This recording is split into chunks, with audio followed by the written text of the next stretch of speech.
And I have thought of, so I did one episode of this show, and for those of you who don't know, and that's pretty much everyone here, when you're an actor and you're a guest star on a procedural show, you kind of come in, you just plug in, and then you get unplugged and sent home.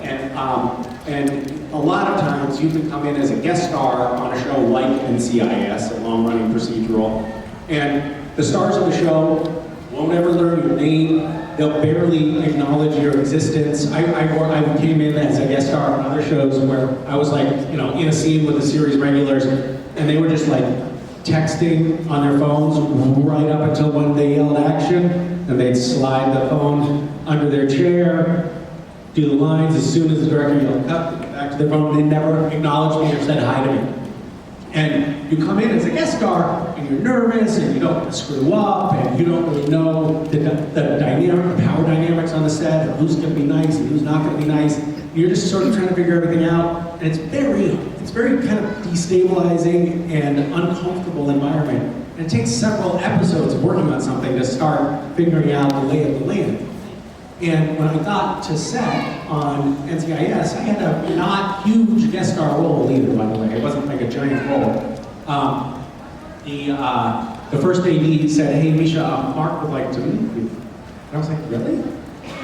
And he said, "Yeah." And so they brought me to Mark's trailer, which was, by the way, a very modest little trailer. A lot of times, the stars of a show, like Jared and Jensen, they'll have this enormous, cavernous trailer that's like, oh, wow, how does this even fit on a highway? And Mark Harmon's was like this little tiny little bubble of an Airstream trailer, like a really tiny little camping trailer. And so it was just like kind of immediately a little bit cool seeming, because it was like, oh, it's not ostentatious, he's just got like a humble little trailer. And then he invited me as this new guest star into his trailer. That never happens on these series. Like the guest star doesn't go into the series regular's trailer. That's just not done. He invited me in, I sat down on the couch, he asked questions about me, and I told him about a couple of things that I had been working on. He was like, well, I'd love to watch that. That movie that you just did, why don't you bring in a copy of the DVD tomorrow? I'd love to see it. He was just he took time with me, he was very open, he was very connected and very generous. And as a young 25-year-old kid, who was very wet behind the ears. It was so comforting, it's so nice. And it turns out he does that with every actor that comes on the show. And he's done it for decades. And it sets such a good tone on the set. And everybody in the business, everyone in Hollywood knows him to be a really solid, really stand-up, good person. So when I got on Supernatural, and started to reflect on him, I was like, that's how I want to be when guest stars come to the show. And you can talk to some of the other actors here who were guest stars on Supernatural, and they'll tell you that I never acknowledged them. I just texted right up until when the director yelled action. But at least in the back of my head, I had this aspirational vision that was set by Mark Harmon. Thank you. Thank you. Hi. Hi. I'm Allison, and I was wondering, in honor of Halloween, if you have a favorite costume that you've ever done. Yes. I was after the 2004 election, I was a hanging Chad, which I thought was pretty good. My first costume was really great. My first costume that I ever had. And for whatever reason, I have very vivid memories from when I was very young. Like I can remember a lot of stuff all the way back to when I was 2 years old. I was 3 when I had my first Halloween costume, and I told my mom, we lived on a river, and there were turtles that we saw often on the riverbank. I wanted to be a turtle for Halloween, so my mom helped me make the costume. It was a turtle costume, and it was a cardboard box for my shell, and we taped up the cardboard box around me, so it was like a full shell all around my body. And the way it worked, I I actually kind of looked like a little bit of a turtle, like with my arms and legs poking out of these little holes in the box. But it was also designed such that I was unable to stand up. And I had to crawl in order to wear the costume. And so my first Halloween that I ever went trick-or-treating, and the first Halloween that I had a costume, I only made it to the next door neighbor's house. And it ended in tears. Yeah. So thanks for bringing that up. Sorry. Yeah. Only up from there, at least. You know, That's true, that's a really good point. Decided to get any candy that year, potentially, also. Yeah. Not to keep throwing salt in that. The only candy I got was my mom's candy, like that she was handing, because then I was just, devastated, it hurt too much, and then I didn't want to go out because now I had no costumes, I couldn't wear that again, but there was nothing else. So she invited me to hand out our treats at the door with her. And my mom was a hippie, and our treat was raisins. Which I don't know if you can imagine, but nobody wanted. By the way, loose raisins. Not raisins in bags. Just handfuls of raisins. So a step above loose candy is not a problem. A step above loose candy, Mark. Correct. Thank you. Thank you. Hi there. Hi. Hi. What was it like to get your first role on TV? My first role on TV was a role on the show that filmed in Virginia. Yeah, who's here from Virginia? Yes! Yes, where in Virginia are you from? Oh, I lived in Arlington for a little while. Yeah, all right. We've got things to talk about. I found it was the cheapest place that I could find in Arlington. And I was like, well, this is affordable. I had been living in my girlfriend's mother's basement. And she locked the door with a whatever the hell, that safety chain lock, so that I couldn't get up out of the basement at night. Because she didn't want me to put my hands on her daughter. And, which I figured out a way how to do anyway. So I was getting locked in the basement at my girlfriend's mother's house, and I thought, I can do better than this. And so I was interning at the White House, and I was like, I need to get a place of my own. I found this place that was actually like remarkably affordable, and I was like, that's going to be great. It's in a great location in Arlington, and sight unseen. I rented it, and I got there to discover it was a rooming house for recovering addicts. And we had it was tiny. I had the tiniest little room. It was so small that when I tried to open the drawers of the dresser, it would hit the bed. You couldn't get out of bed if a drawer was open. And then it was all shared spaces, like shared kitchen, shared bathroom, shared cockroaches, which were abundant. Anyway, I love Arlington. It's awesome. What's that? Your place is a little nicer? Really? I'm sorry, I digress. My first role was in Virginia on the show called Legacy. And I was playing a young farmer. And I had long hair and scruffy little beard, I think.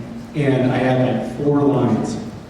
And I was so green and so nervous that I could not get my lines right. And the director did take after take after take with me, and he finally got so exasperated, and he was like, okay, great, I think we got it. And I was like, but I didn't say the line right. And he's like, we got it, man, we got it. And then of course, that scene just wasn't in the show at the end. But it got me in the union. So that was my first gig. Thanks for asking. What was your first role on television? I'm not an actor. You're not? No. Wow. Not too late. Could be. Yeah, nice talking to you. Bye. Hi. Hi, my name is Emma. I just want to say I'm sorry if I yelled at you in the photo ops. You're just really pretty and I couldn't focus. Is that what happens to you when you lose focus? You start yelling? Yeah, it goes out the window. I can't help it. I was like, oh my god, it's the same thing right now. Anyway. Okay, so we have watched just about every, we as in me and my husband, he's there. Celebrating our anniversary. Happy anniversary. Thank you. We have watched just about every role that you've been in, but the one that sticks out the most to me in my mind is your little role on Nip Tuck. And I gotta know, was that you throwing your legs over your head like that?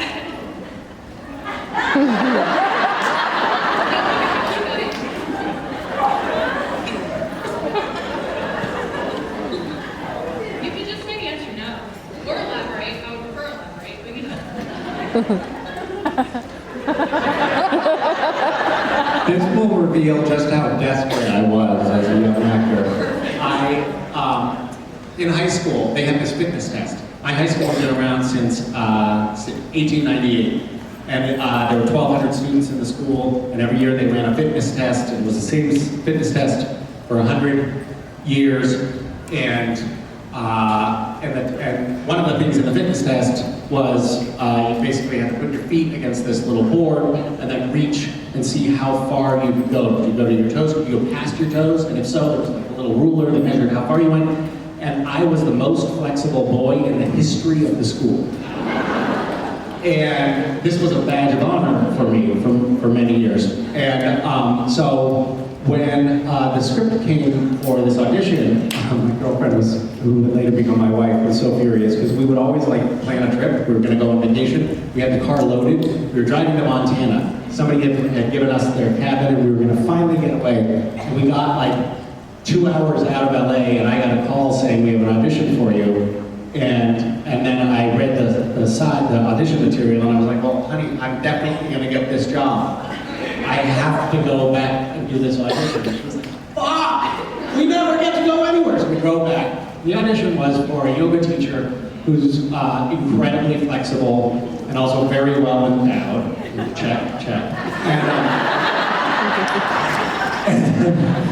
And then in the audition, I actually just like, you know, folded my legs over myself. And they were all like, well, it's obviously our guy.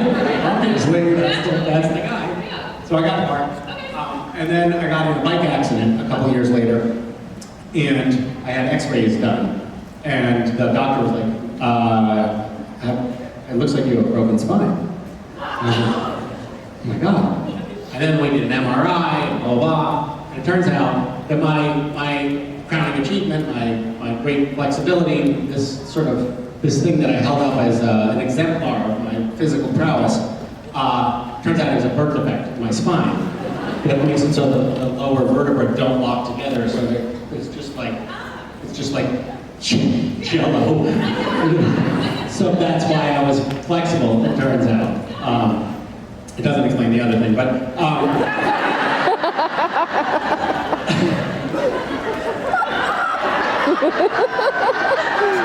Thank you, and I'm so sorry. thank you very much for being here. Hi. How are you? I'm well, thank you. How are you? Good. Glad to hear it.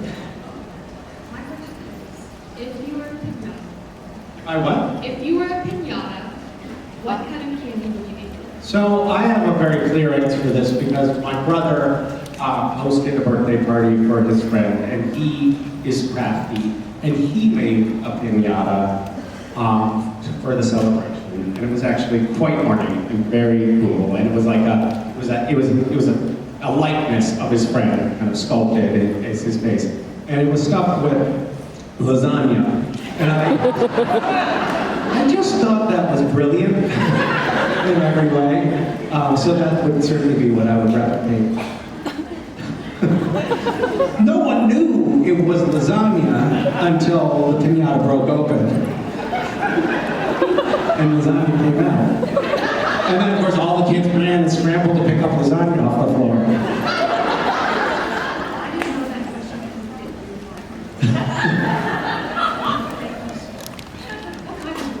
What kind of lasagna?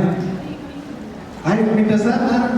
Does it matter at this point? It's like, it was just lasagna. It was gooey lasagna. I actually don't know. I will get the recipe for you if it's important, but I'm not quite sure what it was. It was Piñata, Leslie. Thank you. Hi, What's up, Misha? how are you? Awesome. How are you? Great, thank you. So, I was wondering if you were talking to somebody who's never heard of Supernatural and you were trying to convince them to watch the series with one episode. First of all, I would never do that to someone. But what would be the episode or scene specifically you would have them to watch? I probably would say best to watch The French Mistake, because it's my favorite episode, I think. I really love The French Mistake. I really love the episode Baby, where every episode is told from the vantage point of the car, or a frame of the car is in it. A piece of the car is in every frame of the show. I really loved Scooby Natural. I really loved Everybody Hates Hitler. What else? What were the other greatest episodes? The Man Who Would Be King? No. That wasn't as good. That was a little pass at me, don't you think? Dead in the Water? Okay. No, that's not my favorite. I like the more like ridiculous, the better, I guess.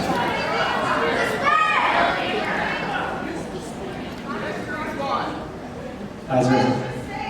I agree with that one. Yes, thank you for saying that. Lazarus Rising was pretty good, I guess. Yeah. Anyway, but I would say probably The French Mistake, just because it's so fucking weird, and we take the piss out of ourselves. One of the things that people don't know about The French Mistake is that there were like levels to it, where if you're just a casual watcher of the show, you're like, whoa, this is weird, but kind of funny, kind of weird, but I think I get what's going on. If you are a fan of the show, you'll get it on a more subtle level. If you're a crew member of the show or a cast member, then you get all of the jokes, but some of them were just like only inside jokes just for us, which was super gratifying. And we really did take the piss out of ourselves in that episode to the nth degree. We had this, like, my character was like kind of self-absorbed and also not terribly, turns out not terribly strong in the end, and screamed like a child, and Jared's character was sort of vain and kind of full of himself, and it's like kind of spot on. And one of the things they had with the Jared character was he had like this giant portrait of himself in his house, and he also had like alpacas, and we all thought this was hilarious and very funny. And then when we finished with the season, Jared was like, like everybody's packing up the trailers, and then Jared was like in the prop room, and he was like, hey, what are you guys gonna do with that big portrait? And now he has exotic farm animals in Austin. So I don't know, like, is life imitating art there? Anyway, that was pretty fun. Thanks for asking. Hi. Hi, my name is Larissa. My question is, if you and the other cast of Supernatural were in a horror movie, who would die, who would survive, and who would be the killer? And who would be the killer? Yes.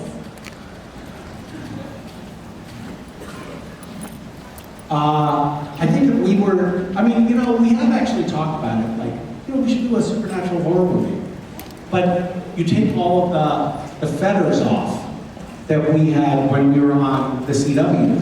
Because on the CW, it was like, they would say really ridiculous things, like, the network would come back with notes on the script and be like, no, you can't show the head being cut off. How can you make entertaining television without showing those details, right? So if we were to do a real horror version of Supernatural, we would get to do some of that real gritty, authentic, life on the streets or death on the streets kind of depictions. I think that probably based on watching The Boys, Eric Kripke would really get into that.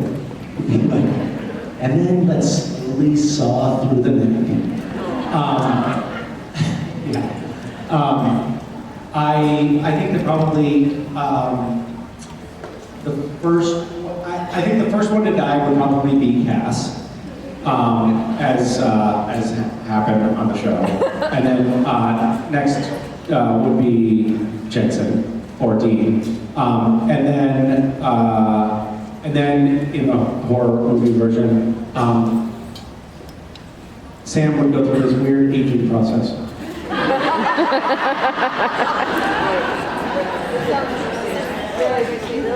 And then he would go.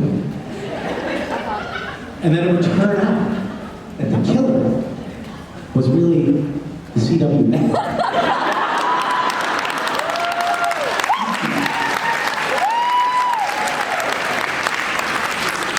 And then at the end, we find out that, well, they're not really dead, because they're actually just up in heaven. And who knows, maybe they're all come back. Except for the CW. Because the CW is actually the living dead now. Thanks. Hi. I really enjoy your book. Some things I still can't tell you. Oh, thank you. And I was wondering if you still write poetry, and if so, if you're planning on releasing this. I do still write poetry from time to time. I'm not writing all the time, but I'm writing from time to time as the moment strikes me. My grandmother recently passed away, and I, the other day, wrote a poem about the moment when I was just like picking up my phone, scrolling into my favorites to make a phone call when I saw her name in my favorites list. And I was like, oh my God, I guess I have to delete that now. And wrote a poem about that moment. So it's sort of more like a moment, or in this chapter of life, of just writing things as it sort of comes to me as I have an inspiration. But I've been working on a novel, which is about a near future AI apocalypse. It's more a prediction than a novel, really. And I think that will probably be the next thing that I publish. Yeah. Thanks. Hi, I'm Catherine, and Hi, Catherine. I was wondering if Cass could be anything but an angel or a human, what would you want him to be? If Cass could be anything but an angel or a human, like you'd be like a sofa? No, Oh, I mean, I think that Cass would make a very good Lucifer. Don't you? Yeah, I'm gonna go with that. Yeah. Thank you. Hi. Hi. My question is, what does being a good dad mean to you? What does being a good dad mean to me?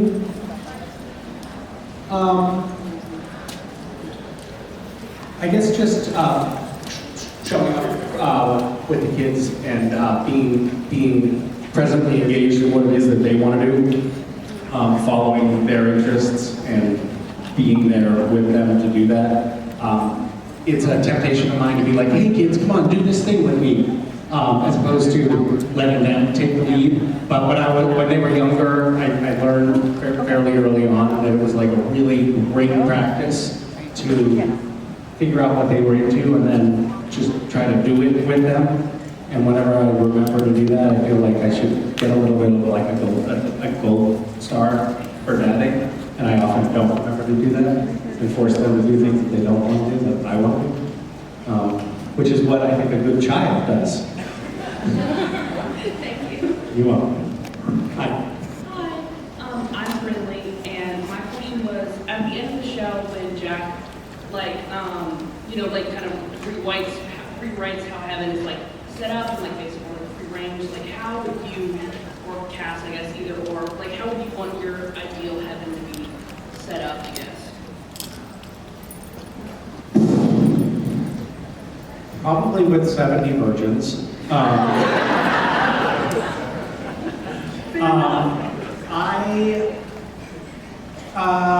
This is not a question that I've spent a lot of time thinking about. It was like when the show was over, I was like, oh, thank God, I don't have to think about this anymore. What are your thoughts on the matter? How I would want the show, or me? Oh, yeah, you really have it. I think that the show, I think that how Jack put it at the end was really good. I think that if you, there's not really one certain, when people go up to heaven, like there's not one place that they want to be. Like there's, you know, a million things that you in your life like could have wanted to do and wouldn't have been able to. And so I think that like the way that they set it up so that you can go anywhere or be with anyone was really. Yeah, that does sound like a vast improvement, right? I think that in a weird way, the original version of heaven was kind of a hell. Yeah. Because it's like, what is your very favorite thing? Okay, you get to do that forever, which is just like pretty much a guaranteed way to make you hate your favorite thing. Yeah. So I think it was a pretty good innovation that they came up with that. Thank you. Thank you. Thank you. Hi. Hi, Misha. My name is Michaela, and I just want to start by saying you guys in the show inspire me. Not just as a writer, as someone going through, you know, growing up and the world today. I can probably speak for everyone here that the show and the cast have healed us in ways that we didn't know were possible. And my question for you is, how has the show healed you? How has it healed me? Yeah, like what part, or if it has, like what is something that has like changed you for you?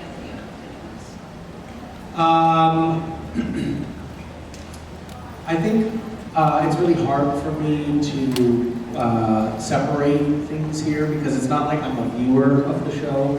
I'm somebody who the show has really completely changed my life.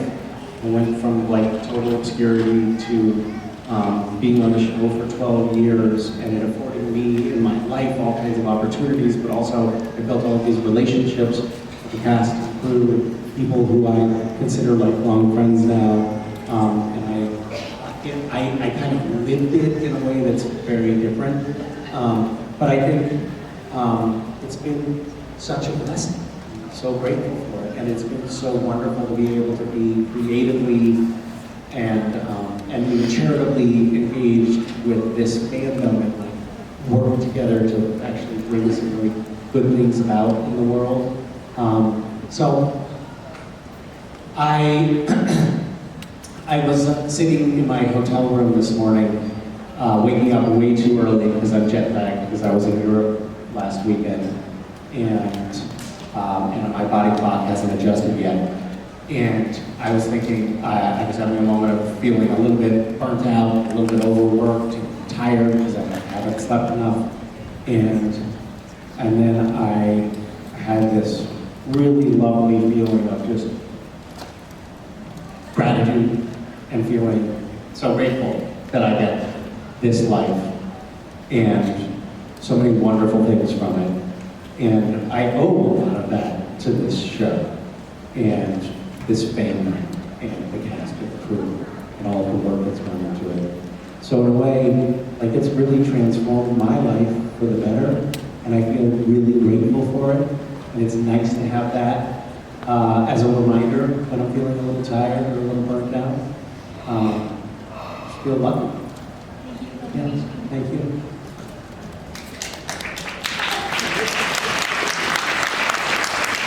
I'll say one other thing about that. I also feel lucky that the character that I played ended up being like a representation of a queer character in a very macho show at a time when I think that is and was important. And I'm also grateful for that. Like it felt like it was grounding in something that had a broader meaning to me. Yeah, grateful. Hi, Misha. My name is Emily. Hi, I'm Emily. actually here on my honeymoon, and Oh my goodness! yes, How very romantic. Supernatural just really sets the stage and the mood.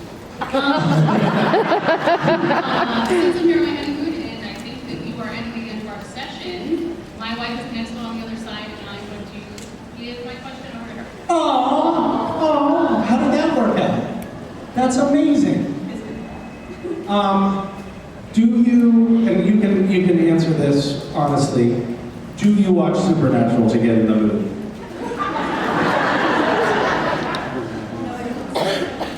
You don't? That is the most disappointing answer I've ever heard. What would you like to say across this auditorium to your new bride? Aww. Do you have anything to say in response to that? Nothing that can beat it. I think that there's reciprocity there, but I'm not sure, but I think so. What would you like to ask? I've been wondering this for the last few years. Years ago, you would send us a text message asking for ideas for tattoo for SPL yourself. Yes. Did you ever get that tattoo? I didn't ever get the tattoo, and I do have a folder that is favorited on my desktop with my favorites of the ideas there that are sitting there percolating, waiting for me to find the right time to get a tattoo, to be inebriated enough to get a tattoo. But it is something that is in the back of my mind, and it's sort of like a constantly evolving. I'm way overthinking it. It is not an impulse tattoo at this point, I'll tell you that much. Yeah. Well, congratulations to you two on your honeymoon. And that's so, and what a class business in the morning that you happen to join up with dueling microphones. We wish you such a happy future together. Yeah. All right. Hi, guys. Hi. That's exciting. Lots of marriages happening too. Yeah, I got married to Ruth. They got married to The latest swears on a bachelorette party, and of course him and Ruth. Yeah. And then maybe they go on vacation together. Oh my God, you two are such a cute couple. Aren't we? Yep. Ruth and I can't keep our hands off each other. I saw you just an hour ago with Ruth in the green room, and boy, did she seem But ready with you. who put a nickel in her, you know what I'm saying? I've never seen her so excited to be around you. Well, Rob. Sort of leading into the whole role playing. She's sickened by Rich, and she loves her some Rob. Lordy!